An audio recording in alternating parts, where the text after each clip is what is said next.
హరిత సంజీవని. ప్రాచీన కాలం నుండి మానవుడు వ్యవసాయం చేస్తున్నాడు. వ్యవసాయం అనేది మానవుని ప్రాచీన వృత్తి. ప్రపంచంలోనే పెరిగే జనాభాను అనుసరించి వైజ్ఞానికులకు తగినంత ఆహార పదార్థాలను ఉత్పత్తి చేయక తప్పదని తెలుసుకున్నారు. అందుకే వీరు అనగా వైజ్ఞానికులు వ్యవసాయం ద్వారా క్వాద్వీన ఉత్పత్తులను అభివృద్ధి చేయక తప్పదని బోధపడింది. విత్తనాలను హైబ్రిడ్ అనే పేరుతో కనిపెట్టారు, అనగా పరిశోధనల ఆధారంగా వివరించారు. దేశీయ విత్తనాల కంటే హైబ్రిడ్ విత్తనాల అవసరం అత్యధికంగా ఉండెను. భూమిలో నుండే ప్రాప్తించే ఎరువుల వలన ఈ హైబ్రిడ్ విత్తనాలకు సరిపడే విధంగా ఆహార ధాన్యాల ఉత్పత్తి జరుగుచుండెను. అంటే వైజ్ఞానికులు అనేక పరిశోధనలతో రసాయనిక ఎరువులతో ప్రజలకు సరిపడే ఆహార ధాన్యాన్ని ఉత్పత్తి చేయుట సాధ్యమయ్యను. ముఖ్యంగా వైజ్ఞానికుల ద్వారా పరిశోధన చేయబడిన రసాయనిక ఎరువులను రైతులు వాడుట వలన అనేక దుష్పరిణామాలు ఎదురయ్యను. అనగా పండించే పంటలకు అనేక రకాల క్రిములు వెంబడించుచుండెను. కావున రోగాలు ఉద్భవమయ్యను. వీటి నుండి విముక్తికై వైజ్ఞానికులు తమ పరిశోధన వలన కీటకనాశక ఔషధాలను పరిశోధించి వాడించుచున్నారు. రైతులు అనేక సంవత్సరాల నుండి రసాయనిక ఎరువులను సాగు భూమిలో ఉపయోగించుట వలన భూమి పౌష్టికంగా మారి పంటలకు ఉపయోగపడుచున్నది. కానీ భూమిలో ఉపయోగపడే జీవాణువుల ఉత్పత్తి తగ్గుచున్నది. ఇలా జరుగుట వలన పంటల ఉత్పత్తి తగ్గుచున్నది, అనగా భూమి సారాహీనం కాగలదు. అనేక రకాల రసాయనిక ఎరువుల వలన, కీటనాశక ఔషధాల వలన, అనగా దీనిని పంటలలో ఉపయోగించుట వలన పంటలను పండించే విధానమే సరిగా లేకుండా మారింది. ఉదాహరణకై metabolic activity, respiratory system, nutrient availability పరిణామాల వలన రైతులకు పెట్టుబడి ఖర్చు పెరుగుచున్నది, కానీ ఉత్పాదక శక్తి తగ్గింది. కావున ఇలాంటి అనేక సమస్యలను పరిష్కరించుటకై వైజ్ఞానికులు హరిత సంజీవని ప్రోడక్ట్ను తయారు చేశారు.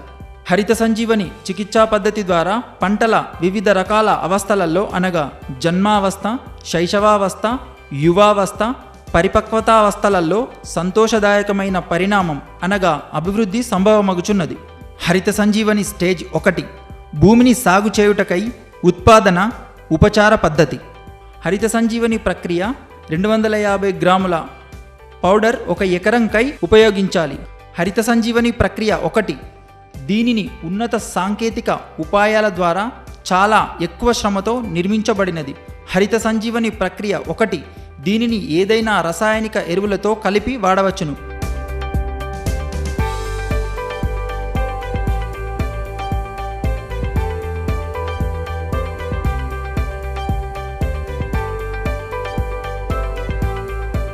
నలభై నుండి 50 కిలోల ఎండిపోయిన మట్టిలో కలిపి కూడా వాడవచ్చును, లేదా డ్రిప్ ఇరిగేషన్ ద్వారా కూడా ఇవ్వవచ్చును. 1 సంవత్సర కాలం గల పంటలలో వాడినప్పుడు లేదా పంటను ప్రారంభించిన 30 రోజుల్లో కూడా హరిత సంజీవని ప్రక్రియ 1ని సాగు భూమిలో వాడవచ్చును. దీనిని భూమిలోకి చేర్చిన తర్వాత నీటిని ఇవ్వవచ్చును. హరిత సంజీవని ప్రక్రియ 1 వలన భూమిలో సంభవమయ్యే ఉపయోగాలు: భూమిలో రసాయనిక ఎరువులు వాడుట వలన ఎన్నెన్నో సంవత్సరాల నుండి మట్టికలు లేనటువంటిది దానంతట అదే ఒకదానితో ఒకటి పలుచగా మారి కలిసిపోవును. దీని వలన నేలలోని మట్టి గాఢంగా గట్టిగా ఉండకుండా మెత్తగా మారును, పొడిపొడిగా మారును. దీని వలన మొక్కలు వేళ్ళు నేల లోతుకు సులభంగా ప్రవేశించును, వేళ్ళు సులభంగా వృద్ధి చెందును, అనగా వేళ్లకు కావలసినంత ఆహారం ప్రాప్తించును. నేలలో జీవాణువుల ప్రాముఖ్యముండును. కానీ రకరకాల రైతుల ద్వారా వివిధ రకాల రసాయనిక ఎరువులను విరివిరిగా వాడుట వలన దినదినం క్రమంగా జీవాణువుల ఉత్పత్తి తగ్గుచుండును. కానీ నేలలో పంటలను పండించే శక్తి మాత్రం పెరుగుచుండును. కావున హరిత సంజీవని ప్రక్రియ 1ని నిరంతరం వాడుట వలన నేలలో జీవాణువుల ఉత్పాదన శక్తి పెరుగును. దీని వలన నేలలో ఆర్గానిక్ కార్బన్, సేంద్రియ కర్బ్ పెంపొందును. భూమిలో pH సాము ప్రమాణాన్ని నియంత్రించడంలో సహాయపడును. దీని వలన నేలలో లభించినటువంటి ఆహారం ప్రాప్తించుటకు ఉపయోగపడును. అందువలన నేల నుండి లభించినటువంటి ఆహారం లభించుటకై సహాయపడును. హరిత సంజీవని ప్రక్రియ 1ని వాడుట వలన నేలలో నైట్రోజన్ను స్థిరంగా మార్చుటకై సహాయపడును. హరిత సంజీవని ప్రక్రియ 1 ఉపచార పద్ధతి అన్ని రకాల పంటలలో సమానంగా ఉండును. అలా కావడం వలన పంటలు, వృక్షాలు కొన్ని సంవత్సరాల పర్యంతం ఫలాలను ఇస్తాయి. ఇలా కావడానికి దాని వయస్సుల అనుసారంగా ఉపచారాలను చేసే విధానం చాటులో తెలపడమైనది. హరిత సంజీవని ప్రక్రియ 2. ఇందులో మొక్కల బాల్యావస్థ ఉపచార పద్ధతి తెలుపబడింది. హరిత సంజీవని ప్రక్రియ 100 గ్రాముల పౌడర్ను 1 లీటరు నీటిలో 1 గ్రాము పౌడర్ చొప్పున అనుపాతంలో కలపాలి. హరిత సంజీవని ప్రక్రియ 2ను 100 గ్రాముల పౌడర్తో 100 లీటర్ల ద్రవమగును. దీనిని మొక్కలపై ఎదజల్లాలి. ఇలా చేస్తే మొక్కలలో సంతులనం వృద్ధి చెందుటకు సహాయపడును. ఆకులు విశాలంగా పెరుగును. దానిలో హరిత ద్రవ్యం ప్రామాణికంగా అధికమగుటకు సహాయపడును. దీని వలన ప్రకాశ సంశ్లేషణ క్రియ చాలా వేగంగా జరిగి మొక్కలలో అన్నతత్వ నిర్మాణం కాగలదు. మొక్కల వ్రేళ్లు అత్యధిక వేగంగా బలపడును. హరిత సంజీవని ప్రక్రియ 3. మొక్కల యవనావస్థల చికిత్సా విధానం అనబడును. హరిత సంజీవని ప్రక్రియ 150 గ్రాముల పౌడర్. దీనిని 1 లీటర్ నీటిలో 1 గ్రాము చొప్పున అనుపాతంగా కలపాలి. హరిత సంజీవని ప్రక్రియ 3లో 150 గ్రాముల పౌడర్తో 150 లీటర్ల ద్రవం కాగలదు. దీనిని మొక్కలపై వెదజల్లాలి. దీనిని వాడుట వలన మొక్కల శాఖలు అభివృద్ధి కాగలవు. మొక్కలలో స్త్రీ పుప్పాల వికాసమగును. మొక్కలలో యవ్వన అవస్థలో సంభవమయ్యే హార్మోనిక్ మార్పుల వలన అన్నతత్వం తగ్గినప్పుడు ఈ ప్రక్రియ వలన మొక్కల వికాసం సంభవమగును. హరిత సంజీవని 3ను వాడుట వలన మొక్కలలో కార్బన్ నైట్రోజన్ నిష్పత్తులను మార్చుటకు సహాయపడును. ఇలాంటి సమయంలో మొక్కలకు ఆకులల్లో పూలల్లో రోగనాశక క్రిములను నాశనం చేసే శక్తి ప్రాప్తించును. హరిత సంజీవని ప్రక్రియ 4. మొక్కల పరిపక్వత చెందే ఉపచార పద్ధతి. హరిత సంజీవని 250 గ్రాముల పౌడర్. దీనిని 1 లీటర్ నీటిలో 1 గ్రాము పౌడర్ నిష్పత్తిలో వాడాలి. హరిత సంజీవని ప్రక్రియ 4ను 250 గ్రాముల పౌడర్తో 250 లీటర్ల మిశ్రమ ద్రవం కాగలదు. ఈ మిశ్రమాన్ని మొక్కలపై వెదజల్లుట వలన మొక్కలకు సంతులిత ఆహారం ప్రాప్తించును. అనగా పూలు రూపాంతరం చెంది ఫలరూపంలో ఉన్నప్పుడు చాలా అధికంగా ఆహారం లభించును. ఈ సమయంలో ఆకులకు పోవలసిన ఆహారం తగ్గి ఫలాలకు అధికంగా ఆహారం పొందును.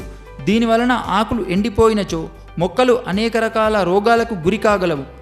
అలాంటప్పుడు రైతులు కీటనాశక మందులను మొక్కలపై వాడదురు. ఫలాలకు కూడా సంతులిత భోజనం ప్రాప్తించనిచో మొక్కలకు గల క్రింది భాగాన గల ఫలాలు పెద్దగాను పై భాగాన గల ఫలాలు చిన్నగాను ఉండును. అందువలన హరిత సంజీవని ప్రక్రియ 4 ద్రవాలను వెదజల్లుట వలన ఆకులల్లో ఫలాలలో సంతులిత ఆహారం ప్రాప్తించును. ఆకులు పచ్చగా మారును. ఫలాలు కింది నుండి పై భాగం వరకు ఆకారాలు సమానంగానే ఉండును. ఫలాల రుచులు కూడా ఒకే మాదిరిగా మధురంగా ఉండును. చాలా వరకు పూలన్నీ కాయలుగా మారును. క్రమంగా అవి ఫలాలుగా మారును. ఫలాలు చాలా రోజుల వరకు ప్రాప్తించును.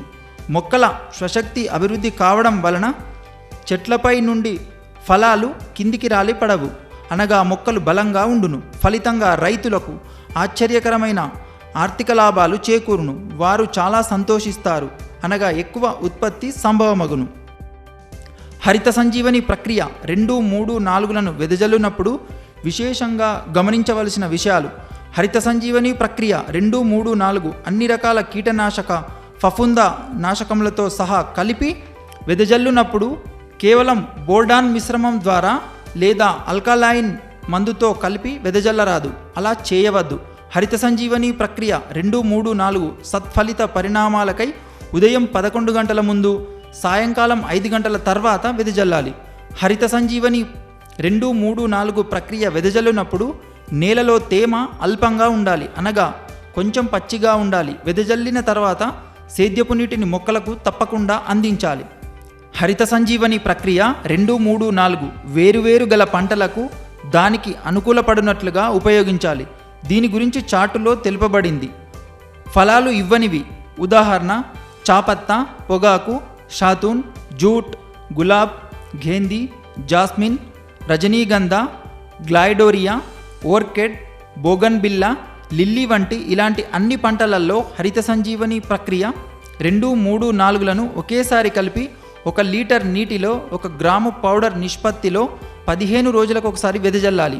హరిత సంజీవని ప్రక్రియ 1, 2, 3, 4 ప్రాకృతిక ఉత్పాదన కావడం వలన మనుషులకు, పశుపక్షులకు, పర్యావరణానికి సంపూర్ణంగా ఉపయోగకరమైనది, అనగా ఇది సురక్షితమైనది.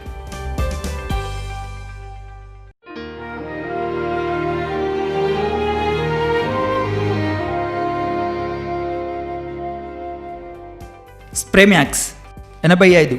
రైతులు పంటలపై ప్రసరించే కీటకాలను ఆపుటకై, ఉత్పత్తిని పెంచుటకై విలువైన కీటక నాశక, ఫఫూంద నాశక, నీటిలో కలిసిపోయే సూక్ష్మకణాల ఎరువులను, ఉత్పత్తిని వృద్ధిపరిచే మందులను వెదజల్లుదురు. రైతులు అత్యధిక విలువగల మందులను వాడినప్పటికీ వారికి సరిపోయే సత్ఫలితాలు ప్రాప్తించవు. ఎందుకనగా ప్రతి ఔషధాన్ని నీటి ద్వారానే వాడుదురు, అనగా మొక్కలపై వెదజల్లుదురు. కానీ ఆకులపై ద్రవరూపంలో గల నీటి బుడగలు మొక్కల ఆకులపై నిలువజాలవు, అవి తొందరగా క్రిందికి పడును. అలా కావడం వలన ఆకులల్లోని అధిక భాగాలు ఔషధాల పరిణామం ఉండదు, కావున ఎలాంటి సత్ఫలితాలు ప్రాప్తించవు. ఆకులపై నీటి బిందువులు నిలవకపోవడానికి కారణం నీటి సర్ఫేస్ టెన్షన్ అంటారు. ఇది ఇలా ఎందుకు జరుగును అని ప్రశ్నిస్తే, ఆకులపై పడిన నీటి బిందువుల సర్వదా నిలకడగా ఉండకపోవడాన్ని సర్ఫేస్ టెన్షన్ అని అంటారు. రైతులు పంటలపై రకరకాల ఔషధాలను వెదజల్లుదురు. అసిడిక్ ఉన్న అనోఅయనిక్ నెగటివ్ లేదా ఆల్కలైన్ ఉన్న కెటా అయనిక్ పాజిటివ్గా మారును. ఇదే విధంగా వెదజల్లుడు పంటల ఆకులపై కూడా వెదజల్లుదురు. అలా చాలా వరకు ఆకులు కూడా యాసిడిన్ ఉన్న అయానిక్ నెగటివ్గా మారును. దీని కారణంగా అత్యధికంగా ఔషధాలను వెదజల్లిన కారణంగా ఆకులన్నీ తొందరగా నేలపై రాలిపోవును. ఉదాహరణ, ఉత్తరం అయస్కాంతాలు, దక్షిణం ధృవాల అయస్కాంతాలు విడిపోవును. అదేవిధంగా యాసిడిక్ ఔషధం, యాసిడిక్ ఆకులపై పడిన ద్రవం విడిపోవును. మనం ఆకుల ధర్మాన్ని, నియమాన్ని మాత్రం మార్పు చేయలేము, కానీ మనం ఔషధాలను నీటిలో కలిపి మిశ్రమం చేసి వెదజల్లి మార్పులను తేగలం.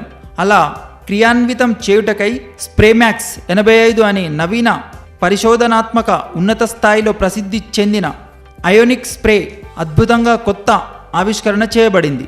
ఇది ఒక వరం. స్ప్రేమ్యాక్స్ 85 విశేషత: స్ప్రెడ్డర్.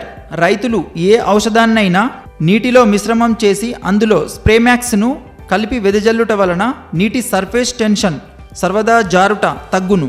దాని ఫలితంగా వెదజల్లిన ద్రవ రూపంలో గల ఔషధం ఆకుల సంపూర్ణ భాగంలో ప్రసరించును. నీటి బిందువుల రూపంలో గల ఔషధం నేలపై క్రింద జారిపడదు. స్టిక్కర్. వెదజల్లబడిన ఔషధం ఆకులపై ప్రసరించి వాటికే అంటుకొనును. వర్షపు నీటి వలన మార్పు చెందదు, ఔషధం వృధా కాదు. ఇలా రైతులకు ఆర్థికంగా లాభాలగును, అనగా డబ్బు వృధా కానే కాదు. పెనిటంట్. వెదజల్లబడిన ఔషధం ఆకుల లోపలికి పోజాలదు. ఆకులపై క్యూటికల్ లేయర్ అనే రక్షణ పదార్థం ఉండును. ఇది ఆకు లోపలికి పోవుట ఆపును. అంటే ద్రవరూపంలో గల ఔషధాలను అతి త్వరగా ఆకుల లోపలికి పోజాలవు. అందువలన స్ప్రేమ్యాక్స్ 85 ద్వారా మిశ్రితం చేసి ఆకులపై వెదజల్లుట వలన క్యూటికల్ లేయర్ అతి తొందరగా ఆకులపై రంధ్రాలు ఏర్పడును. వెదజల్లబడిన ఔషధం అత్యధిక భాగం ఆకుల్లోకి పోవుటకు సహకరించును. దాని ఫలితంగా రైతులకు సత్ఫలితాలు ప్రాప్తించును. Drift control agent.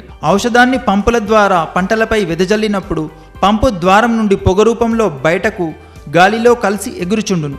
కొంత నేలపై కూడా పడును, అనగా ద్రవ రూపంలో గల ఔషధం అత్యధికంగా వాడవలసి వచ్చును, అనగా మోతాదు ఔషధం కంటే చాలా భాగం వాడవలసి వచ్చును. రైతులకు డబ్బు కూడా అత్యధికంగా ఖర్చు చేయవలసి వచ్చును. కానీ స్ప్రేమ్యాక్స్ 85ను మిశ్రమం చేసి వెదజల్లుట వలన నోజెల్ పంపు నుండి వెలువడే ద్రవ పదార్థం పొగ అధికంగా రాజాలదు. దీనివలన ఔషధ ప్రసరణ సక్రమంగా సంభవమగును. ఔషధం అధిక భాగం వృధా కాదు, ఖర్చు కూడా తగ్గును. రైతులకు డబ్బులు ఆదా అగును. పంటల ఉత్పత్తి కూడా అత్యధికమగును. సంగతత ఏజెంట్. స్ప్రేమ్యాక్స్ 85 అన్ని రకాల కీటనాశక, ఫఫుందనాశక, కరపతలార నాశక, బజారుల్లో ప్రాప్తించే అన్ని రకాల వెదజల్లే ఔషధాలతో మిశ్రమం చేసి వెదజల్లండి.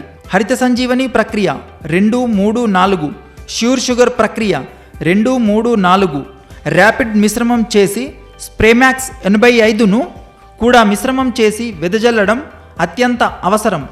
అన్ని రకాల ఔషధాలను వెదజల్లునప్పుడు స్ప్రేమ్యాక్స్ 85ను మిశ్రమం చేసి వెదజల్లాలి. అన్ని రకాల ఔషధాలను వెదజల్లునప్పుడు స్ప్రేమ్యాక్స్ 85ను 100 లీటర్ల నీటిలో 60 నుండి 80 ml కలపాలి. నేలపై డ్రెంచింగ్ చేయడానికి 1 ఎకరం భూమికి 500 ml స్ప్రేమ్యాక్స్ 85ను ఉపయోగించాలి. ఏ రైతుల దగ్గర డ్రిప్ ఇరిగేషన్ ఉంటుందో వారు ఈ డ్రిప్ ద్వారా ఔషధాలను వెదజల్లవచ్చును. డ్రిప్ ద్వారా పంపిణీ చేయబడిన నీరు ముఖ్యంగా సూక్ష్మ అన్నతత్వాలకు అతి తొందరగా మొక్కల వ్రేళ్ల భాగాల వరకు పంపకం రూపంలో నీరు లభించును. దీని వలన రైతులకు మంచి సత్ఫలితాలు సంభవమగును.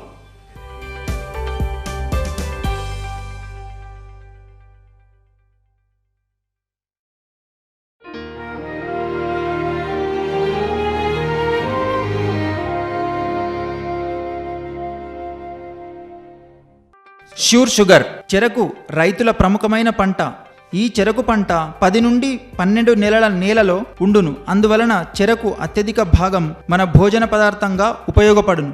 దీని పంట సమయకాలం ఇతర పదార్థాల ఉత్పాదన కంటే వేరే విధంగా ఉంటుంది. అందువలన కంపెనీ వైజ్ఞానికులు చెరకు పంటకై ష్యూర్ షుగర్ ఉత్పాదన విధానాన్ని విచిత్రంగా కనిపెట్టారు. ష్యూర్ షుగర్ ప్రక్రియ 1.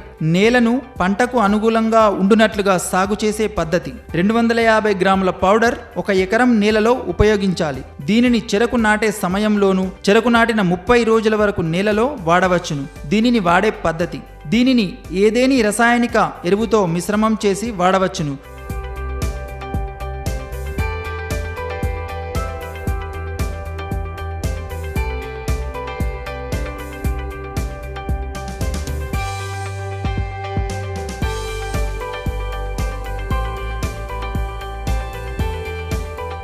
లేదా 40 నుండి 50 కిలోల పొడి మట్టిలో మిశ్రమం చేసి వాడవచ్చును. లేదా డ్రిప్ ఇరిగేషన్ ద్వారా కూడా వాడవచ్చును, అనగా ఉపయోగించవచ్చును.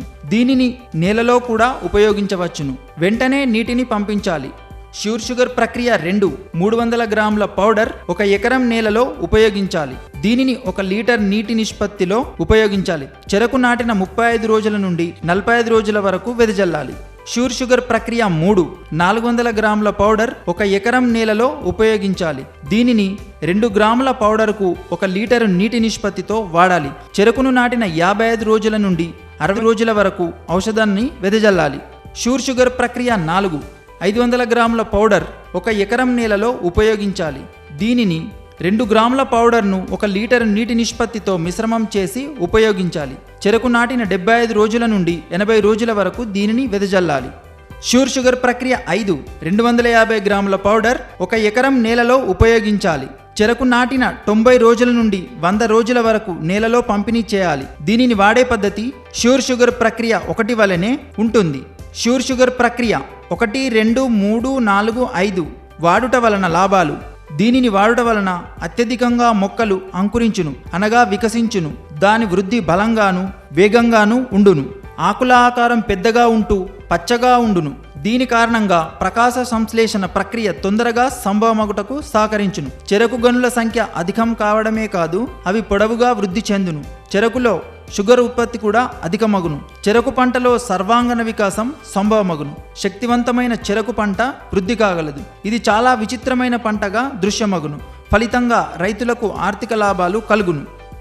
ష్యూర్ షుగర్ ప్రక్రియ 1, 2, 3, 4, 5 ప్రాకృతిక ఉత్పాదనలు కావడం వలన మానవులు, పశుపక్షులు, పర్యావరణానికి సంపూర్ణంగా సురక్షితంగా ఉండును.